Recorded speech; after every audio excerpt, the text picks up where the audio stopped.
co-founder of Democratization Policy Council, which is a think tank based in Berlin. Toby, always good to have you on the show. The fact that there has been limited progress with these countries when it comes to integration, how much of a blow is it to the credibility of the European Union in the Balkans?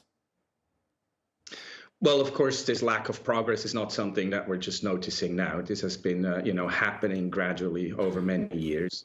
And unfortunately, so far, this has not really provoked a rethink of the EU's enlargement policy here in Brussels, nor indeed has it prompted the incumbent elites in, say, Serbia or Bosnia-Herzegovina or the other 6 Western Balkan countries to ask themselves whether they're serious about eventually joining the European Union once they've done all the reforms that are necessary to get there. Toby, I want to read to you a couple of lines that are just that I'm just making aware of. The European Union Council President Jean Michel says that he is confident that Ukraine will be granted European Union status in today's summit. On the flip side, we're hearing from the Albanian Prime Minister saying that, it's good to give the Ukrainian status, but the people of Ukraine shouldn't be in any illusions. I mean, many of these countries have either been in the process or waiting to get in the process for years. If Ukraine's membership status is given today or start to that, where does it leave everybody else? Well, that's a very good question. I think, giving membership candidate status, rather, to Ukraine and Moldova today at the EU summit is the right step for the EU to take. It's an historic step. It's important. It's the right thing to do.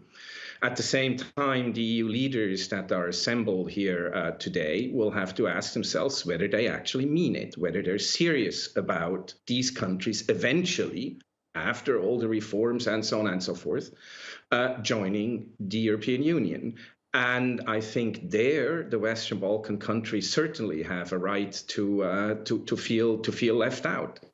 Bosnia-Herzegovina has not made any progress on the priorities that it was given by the European Commission 3 years ago to open membership negotiations. It is not yet a candidate country, and it has a right to demand why are these guys, leapfrogging? Why are they getting ahead in the process while we've been trying to get there for many years?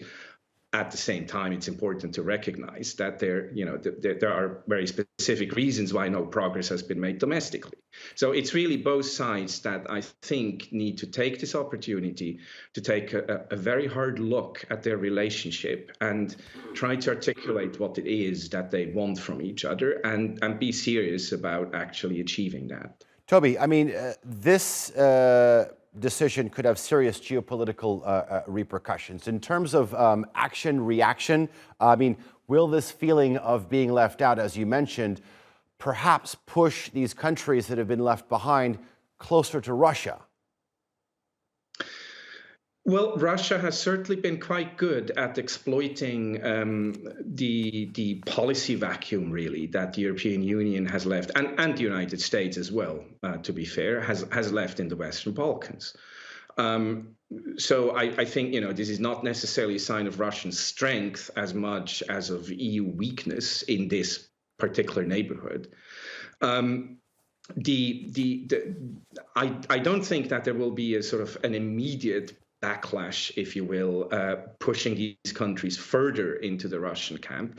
I think those are always fairly calculated moves by political leaders in the region, some of whom are very good at using the threat of closer ties with Russia to extract concessions from Brussels. Okay.